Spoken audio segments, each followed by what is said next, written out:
दोस्तों नमस्कार। स्वागत है आप सभी का अपने यूट्यूब चैनल टॉपर क्लासेस में। देखेंगे हम सक्षमता परीक्षा होने वाली जो है 3.0, उसमें जो पूछे जाना जो क्वेश्चन है रीजनिंग के, मैं कुछ सवालों को कलेक्ट किया हूँ जो विभिन्न परीक्षाओं में पूछे गए हैं, बल्कि और आगामी जो परीक्षाएं होने वाली हैं जैसे UP TET, C TET, F TET, BPSC TRE4, NTPC, SSC, GD, जो भी वनडे एग्ज़ाम है आगामी होने वाले हैं, जहां भी आपको रीजनिंग मिलेगी, उन सभी परीक्षाओं के लिए इतनी महत्वपूर्ण है जो विगत परीक्षाओं में पूछे गए हैं। उन सभी क्वेश्चनों को मैं कलेक्शन किया हूं। उनमें से देखते हैं पहला क्वेश्चन है शेर के लिए मांस ज़रूरी है तो खरगोश के लिए क्या ज़रूरी है? दोस्तों बताएंगे पहले का सही जवाब क्या हो जाएगा। छेद ज़रूरी है कि गड्ढा ज़रूरी है कि बिल ज़रूरी है कि खाई ज़रूरी है?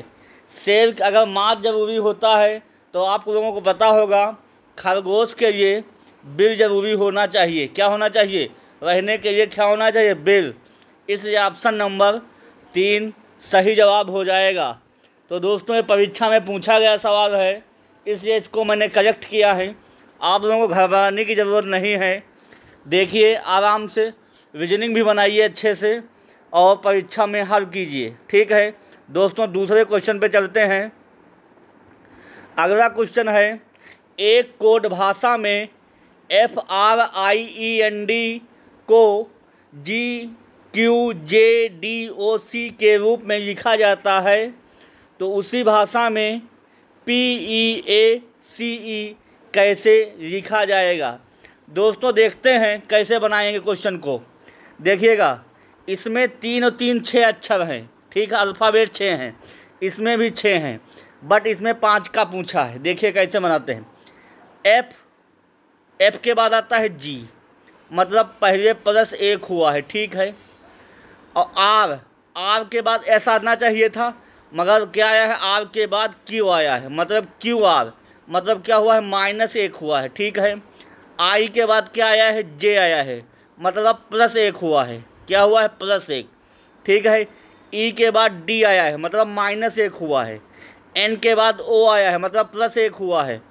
और D के बाद C आया है, इसका मतलब -1 हुआ है। मतलब पहले कम जुड़ रहा है, फिर 1 घट रहा है। तो पहले हमको जोड़ना है, फिर 1 घटाना है। देखते हैं कैसे करते हैं इस क्वेश्चन को। देखिए P में क्या करना है? 1 पहले जोड़ना है, तो P के बाद क्या आता है? Q, और फिर -1 करना है। तो E में 1 कम करेंगे। E का कितना होता है? कोड 5 में से 1 कम करेंगे, कितना हो जाएगा? 4, मतलब D हो जाएगा इसका। फिर A में 1 जोड़ेंगे। A का कितना कोड होता है? 1 में 1 जोड़ दीजिए, 2 हो जाएगा, B हो जाएगा। फिर C का 3 होता है, 3 में 1 कम कर देंगे, क्या हो जाएगा? B हो जाएगा। और फिर E है, तो E में हम क्या करेंगे? जोड़ेंगे 1, तो E का क्या हो जाएगा? F। देखिए ये आपको अगर सही विकल्प में कहीं मिल रहा हो तो लगा दीजिएगा। QDBBF ऑप्शन नंबर 3 इसका सही जवाब हो जाएगा। और आगे हम बढ़ जाएंगे। देखिए अंग्रेजी और वर्णमाला में 26 अक्षर होते हैं। 26 का आपको सीक्वेंस याद होना चाहिए। अगर पूछा जाए 10 पर कौन अक्षर होता है तो आपको पता होना चाहिए J होता है, ठीक है। अगर 5 को पूछा जाए कौन होता है तो E होता है। अगर आपको 26 अक्षर का क्रम याद हो जाएगा तो रीडिंग बहुत अच्छे से आप लोग बना जाएंगे, ठीक है। चलते हैं अगले क्वेश्चन पे। अगला क्वेश्चन है दिसपुर को असम से तो बेंगलुरु किससे होना चाहिए? देखते हैं आप लोगों को कभी कभी रीजनिंग में राजधानियाँ भी पूछ देता है, मतलब रीजनिंग में जो है जनरल नॉलेज भी इंक्लूड कर देता है। देखते हैं इसको क्वेश्चन कैसे बनाएंगे। देखिएगा असम की राजधानी क्या होती है? दिसपुर। क्या होती है? दिसपुर। आपको घबराने की ज़रूरत नहीं है, बस चैनल पर जुड़े रहिए, आपको सब कुछ समझ में आएगा। असम की राजधानी दिसपुर होती है। तो यहाँ पे ऐसा कौन सा राज्य लिखा जाए जिसकी राजधानी बेंगलुरु होनी चाहिए? जिस क्रम में असम दिसपुर के साथ है उसी क्रम में बेंगलुरु होना चाहिए। गुजरात की राजधानी नगर होती इसलिए नहीं होना चाहिए। उड़ीसा की राजधानी, कर्नाटक की राजधानी क्या होती है? बेंगलुरु, इसलिए ऑप्शन नंबर 3 सही हो जाएगा। अरुणाचल प्रदेश की राजधानी ईटानगर होती इसलिए भी नहीं होना चाहिए। इसलिए यहाँ पर क्या भरना चाहिए?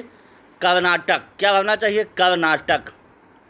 आपको अगर पूछा जाए भारत में कितने राज्य हैं तो 28 राज्य हैं और 8 केंद्र शासित प्रदेश है। सबकी आपको राजधानी पता होनी चाहिए। कभी कभी जीएस का मतलब जनरल नॉलेज का क्वेश्चन रीजनिंग में डाल देता है, इससे कन्फ्यूजन हो जाता है। तो कर्नाटक की राजधानी बेंगलुरु है। ठीक है, अगले क्वेश्चन पे चलते हैं दोस्तों। अगला क्वेश्चन है, अगर बर्फ़ से शीतलता मिलती है तो पृथ्वी से हमें क्या मिलना चाहिए? आप लोगों को पता होना चाहिए, जब अगर कोई बर्फ़ है तो उससे हमको क्या मिलेगी? शीतलता। तो अच्छा ये बताइए, पृथ्वी से हमें क्या मिलेगा? भार तो मिलेगा नहीं, जंगल भी नहीं मिलेगा, समुद्र भी नहीं मिलेगा। एक आप लोगों को पता होना चाहिए कि पृथ्वी जो है प्रत्येक वस्तु को अपनी ओर खींचती है। कोई भी आप कण डालेंगे ऊपर से सदैव नीचे आकर ही रुकता है। ये नियम कहलाता है गुरुत्वाकर्षण का नियम। क्या कहलाता है? गुरुत्वाकर्षण का नियम। ठीक है, तो यहाँ पर आप लोग क्या भर देंगे? गुरुत्वाकर्षण सही जवाब क्या हो जाएगा? गुरुत्वाकर्षण सही जवाब हो जाएगा। ठीक है, समझ में आ गया होगा आप लोगों को। चलते हैं अगले क्वेश्चन पे दोस्तों। अगला क्वेश्चन है, सुनील लड़कों की एक पंक्ति में दोनों छोर से 11वें स्थान पर है, तो उसी पंक्ति में कुल कितने लड़के हैं? देखिए, सुनील एक लड़का यहाँ पर बैठा हुआ है। ठीक है, बाएं से अगर देखा जाए या दाहिने से देखा जाए, वो 11वें स्थान पर बैठता है। ठीक है, आप लोगों को पता होना चाहिए, जब ऐसी कंडीशन होती है तो हम क्या करते हैं? जो भी स्थान पे लिखा होता है उसको 2 गुना कर देते हैं, 2 घटा देते हैं। क्या कर देते हैं? जब बाएं से भी हो 2 और दाएं से भी हो तो 2 करेंगे। जितने नंबर पे है, कितने नंबर? 11 नंबर पे है, उसमें से 1 कम कर देंगे। ठीक है, तो 11 दूना कितना होगा? 22 हो जाएगा। 22 में से 1 कम कर दे, कितना हो जाएगा? 21 हो जाएगा। कितना हो जाएगा? 21। ऑप्शन नंबर बी सही हो जाएगा। ठीक है, समझ में आ गया होगा। अगर दोनों छोर से पूछा जाए तो 2 से गुणा करेंगे और जितने स्थान पे होगा उतने लिखेंगे, उसमें से 1 कम कर देंगे। मतलब 11 दूना 22 में से 1 कम कर देंगे, कितना हो जाएगा? 21 हो जाएगा। ठीक है, समझ में आ गया होगा दोस्तों। चलते हैं अगले क्वेश्चन पे। अगला क्वेश्चन है, 5 को अगर 124 लिखा जाए तो 7 को क्या लिखा जाएगा? दोस्तों एक बात देखिएगा, 5 की संख्या 125 के नज़दीक कब बनेगी? जब 5 का क्यूब करेंगे, उसमें से 1 कम कर देंगे तो 124 बन जाएगा। बन जाएगा नहीं बन जाएगा? 124 बन जाएगा। तो यही क्रम हमको 7 में भी लगाना होगा। 7 का क्यूब हम करेंगे, उसमें से 1 कम कर देंगे। तो 7 का क्यूब कितना होता है? 7 सत्ती 49 सत्ती 343। कितना होता है? 343 में से 1 कम कर देंगे। कितना कम कर देंगे? 1 कम कर देंगे। कितना हो जाएगा? 342 हो जाएगा। कितना हो जाएगा? 342 यहाँ पे हम लोग भर देंगे। समझ में आ गया होगा आप लोगों के। जो पैटर्न पहले लगाया गया है उसी पैटर्न पे हमको काम करना है। ठीक है, रीजनिंग में यही होता है, जो पैटर्न चल रहा है उसी के पैटर्न पर काम करेंगे तो हमको सफलता मिल जाएगी। क्वेश्चन का सही जवाब निकल के आ जाएगा। अगले क्वेश्चन पे दोस्तों चलते हैं। अगला क्वेश्चन है, अगर पर्वत जो है पहाड़ है, पर्वत के साथ पहाड़ को जोड़ा जाता है तो नदी को किसके साथ जोड़ा जाएगा? याद होना चाहिए, पर्वत को अगर पहाड़ के साथ जोड़ा गया है तो नदी को किसके साथ जोड़ोगे? सड़क के साथ तो कतई नहीं जोड़ोगे, ग्लेशियर के साथ भी नहीं जोड़ोगे, समुद्र के साथ भी नहीं जोड़ोगे। किसके साथ जोड़ोगे? नहर के साथ जोड़ेंगे। ऑप्शन नंबर 1 सही हो जाएगा, नहर के साथ जोड़ेंगे। ठीक है, समझ में आ गया होगा आप लोगों के। अगले क्वेश्चन पे दोस्तों चलते, जैसे सब विगत परीक्षाओं में पूछे गए सवाल हैं, प्रैक्टिस कर लीजिए, कहीं ना कहीं आपसे टकराएंगे अवश्य। अगला क्वेश्चन है, जिस तरह से मछली जल से संबंधित है वैसे ही चिड़िया किससे संबंधित है। देखिए, कहने का मतलब ये है, अगर मछली जल में रहती है तो चिड़िया के लिए उड़ने का स्थान कौन होना चाहिए। वायु तो कतई नहीं होना चाहिए, जल भी नहीं होना चाहिए, भोजन भी नहीं होगा, इसलिए कौन सा ऑप्शन सही हो जाएगा आपका, आकाश सही हो जाएगा। कौन सा ऑप्शन सही हो जाएगा, आकाश। मतलब चिड़िया कहाँ उड़ती हैं, आकाश में उड़ती हैं। ठीक है, आपको समझ में आ गया होगा। सही जवाब क्या हो जाएगा, बी ऑप्शन सही हो जाएगा। ठीक है, अगले क्वेश्चन पे दोस्तों चलते हैं। अगला क्वेश्चन है, भेड़ का मटन के साथ क्रिया है तो हिरन का किसके साथ होना चाहिए। मीट कतई नहीं होना, वीर भी नहीं होगा, फ्लैश भी नहीं होगा, व्यंजन होता है। हिरन का क्या बनता है, व्यंजन बनता है, और भेड़ का मटन बनता है। याद रखिएगा, जानवरों के भी अलग अलग वैरायटी होती हैं। जैसे भेड़ का क्या बनेगा, मटन, तो हिरन का क्या बनेगा, व्यंजन बनेगा। क्या बनेगा, व्यंजन। ठीक है, अगला क्वेश्चन है दोस्तों, यदि हरा का अर्थ लाल, लाल का अर्थ पीला, पीला का अर्थ नीला, नीला का अर्थ गुलाबी हो तो बताइए स्वच्छ आकाश का रंग कैसा दिखाई देता है। दोस्तों याद रखिएगा, पहली बात आपको पता होना चाहिए आकाश का रंग कैसा होता है, नीला। आकाश का रंग कैसा होता है दोस्तों, नीला। आप क्वेश्चन की क्रिया को पढ़िएगा, जो चीज़ ओरिजिनल में होती है उसको ध्यान रखिएगा। ठीक है, क्वेश्चन आपका बन जाएगा। अब देखिए क्वेश्चन है, नीला किसको कहा गया है। नीले का अर्थ है गुलाबी। क्या है, गुलाबी। इसलिए आकाश कैसा दिखाई देगा, गुलाबी दिखाई देगा। कैसा दिखाई देगा, गुलाबी। ठीक है, समझ में आ गया होगा आप लोगों के।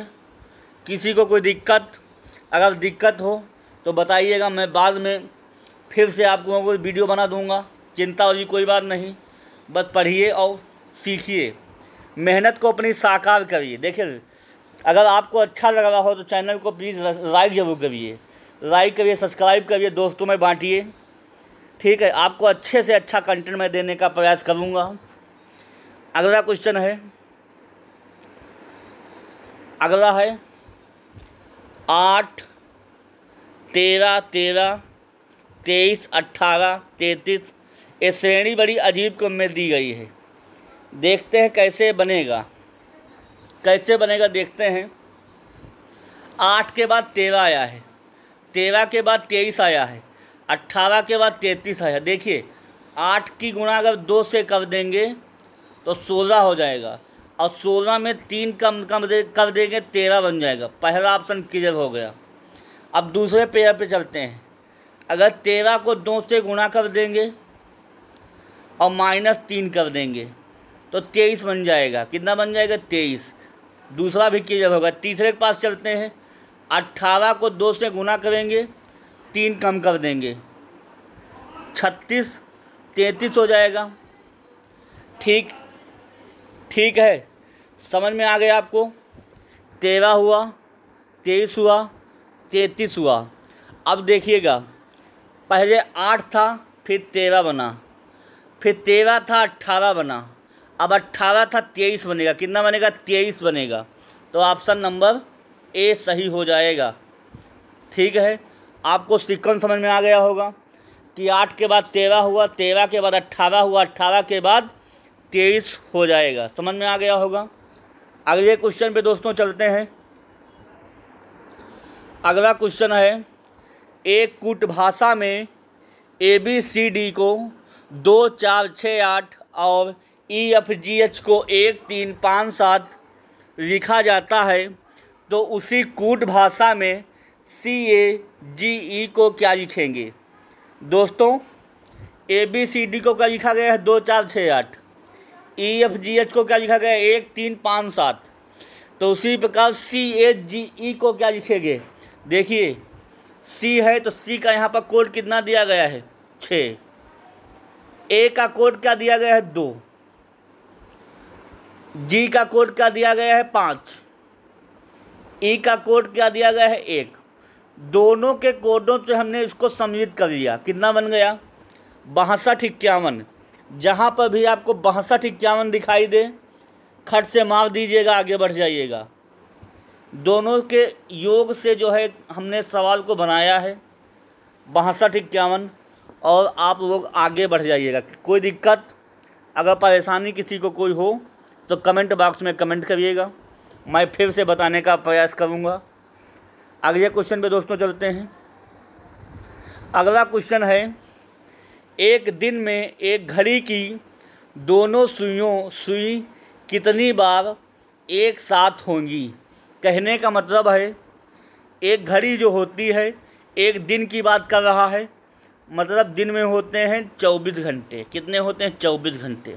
तो कहने का मतलब है घंटे वाली सुई और मिनट वाली सुई कितने बार एक दूसरे पर होंगी। कहने का मतलब है कितने बार 0 डिग्री का कोण बनाएंगी।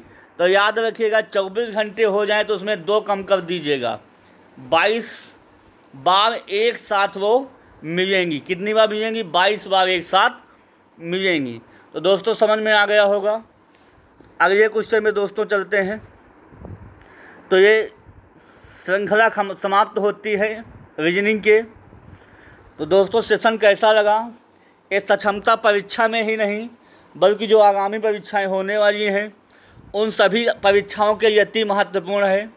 मैं रीजनिंग आज से स्टार्ट किया हूँ, अच्छे कंटेंट लाने का प्रयास करूँगा।